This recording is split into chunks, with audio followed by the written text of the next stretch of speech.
السلام عليكم ورحمة الله وبركاته. بسم الله والحمد لله والصلاة والسلام على رسول الله وعلى آله وصحبه ومن wala. So brothers, inshallah, I'm just going quickly to show you for the brothers who didn't wear the Ihram. Even for those who wear it, just give you some tips. So maybe that will benefit you, inshallah. So this is the two clothes we have, Izar and Rida. This is basically the Ihram we're going to wear it, inshallah. So first thing you have to put in your mind, ya ikhwan, you have to put in your mind, because this journey is a journey of your heart. And you are in a month which is referring to your heart. So it's very important journey to keep in your mind. The ikhlas must be for Allah subhanahu wa ta'ala. And this is not just two clothes as you see. This is more than that. This actually brings you back in your fitra and your original state. That's how you was born in the beginning, with nothing on it, on you. And they cover you with the clothes just like this. And that's how you were going to end up your life. So basically this is your kafan. This is your kafan, what you're going to be covered when you saw the part from your body. So this gives you the scenario of your life from the beginning in end. That's how you're going to return to Allah. So basically when you wear this, you're preparing yourself to return back to Allah subhanahu wa ta'ala. That's why if the person die with the ihram, they do not take his clothes away. They bury him just like this. And he will be resurrected Yawm al-Qiyamah with these clothes and mulabbiyan in front of Allah Azza wa Jal. So this is very important to have the sincerity, because this is not just journey of traveling for tourists or something like that. This is more than that. This is the journey what the Prophet ﷺ, he called the Sahaba al-Hujjaj wal-Ummar wafdullah. He said the Hujjaj and the people who do Umrah, they are the guests of Allah subhanahu wa ta'ala. Da'ahum fastajabu, fasa'luhu fa'atawhum, fa'anfaqu wa akhlafa alayhim. So the Prophet ﷺ says, the people who go in the Umrah, they are the guests of Allah. Allah called them and they respond to Allah. And then when they ask Allah Azza wa Jal in that place, Allah Azza wa Jal will give it to them whatever they want. And whatever they spend for Allah Azza wa Jal, for that cause, Allah Azza wa Jal will multiply that to them back. So Allah is Aziz. The name of Allah Aziz mean, if you take care and respect Him, Allah, He will multiply to you. But if you turn away and do not respect Him, He will never come towards you. So you have to know we go in the most pure place, the place where the earth started from. The place which Allah subhanahu wa ta'ala put His first house of worship. أَوَّلَ بَيْتٍ وُضِيَ. Allah didn't say bunya, wudi'a. So the ulama took from this ayah, because Allah, He's the first one who put this house for Adam, and He ordered the angels to build it after the Adam was ascended from the Jannah to the earth. And in that place, Allah gave it to Adam one piece, a rock from the Jannah.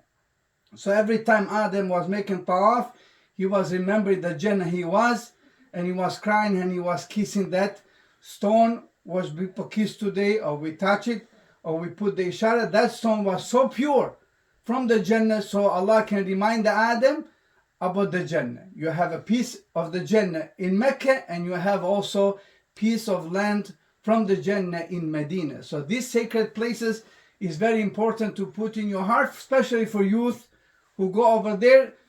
You have to put electronic in the side from the day or the time you start the ibadah till you finish.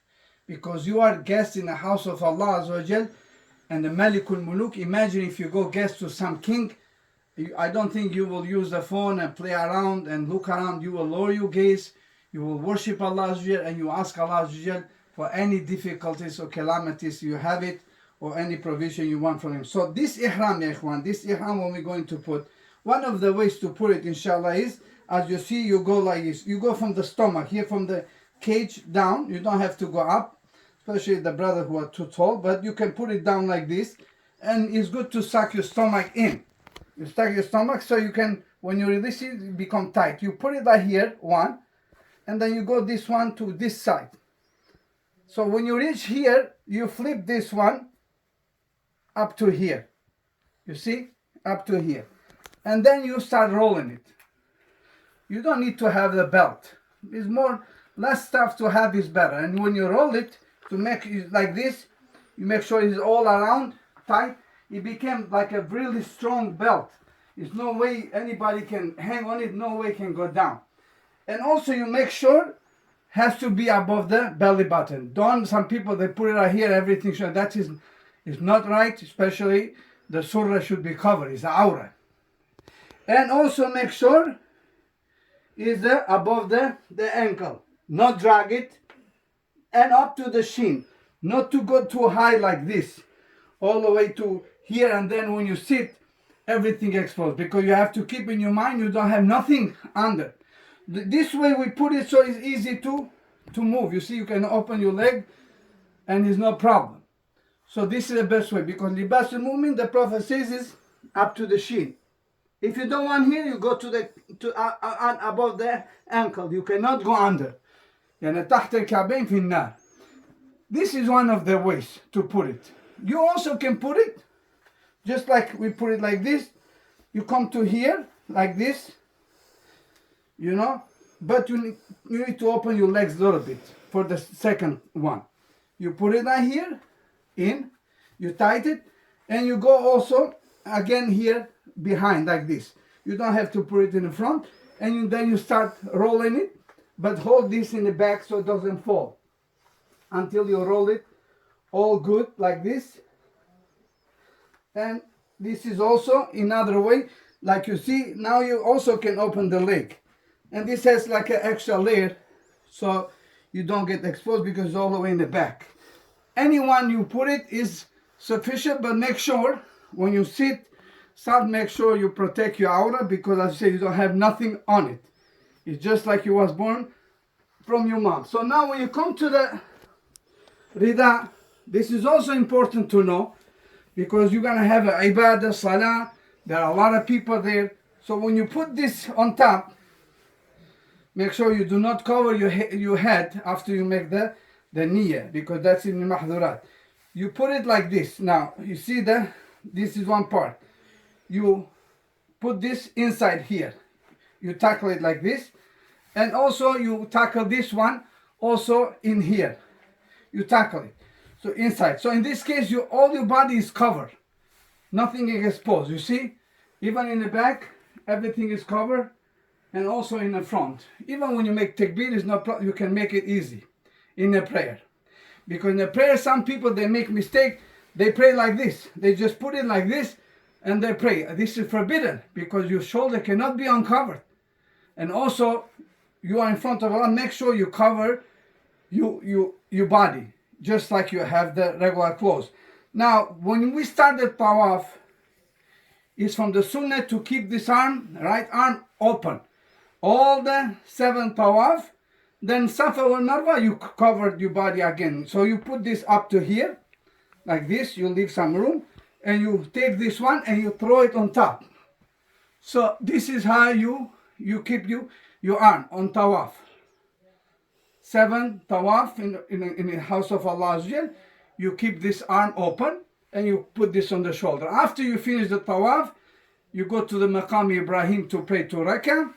You cover, like you say, you tackle it here, inside, and then you tackle this other one in here, just like belt, and then make sure everything is covered. And now you can Allahu Akbar and pray 2 rak'ah in the Maqam Ibrahim. And like this, you're gonna be in Safa and Marwa. This is important stuff, ikhwan, for the youth, inshallah. And inshallah, may Allah Azza wa Jal accept from all of us. And don't forget, this Umrah is unique. Because the Prophet ﷺ says, Hadith ibn Abbas, Bukhari Muslim, and Umrah, to do it in Ramadan, كَحَجَّةٌ مَعِي. Imagine. He said, just like you do Hajj with me. So imagine you walk in Umrah in Ramadan, and you have to imagine the Prophet ﷺ is with you right there, and is doing the Hajj with you. So the reward is huge, but at the same time, the sin is also huge. You are in the most pure place. Keep this in your mind, because this is the journey of your life, of your heart. Every ibadah you look on it, and aqimu salah wa taqu. You pray because of the taqwa. Zakah. وأما من أعطى واتقى تقوى صيام لعلكم تتقون أتموا الحج والعمرة لله آخر آية say واتقوا الله واعلموا أن الله شديد العقاب. So all this ibadat is, the goal is the taqwa, your heart.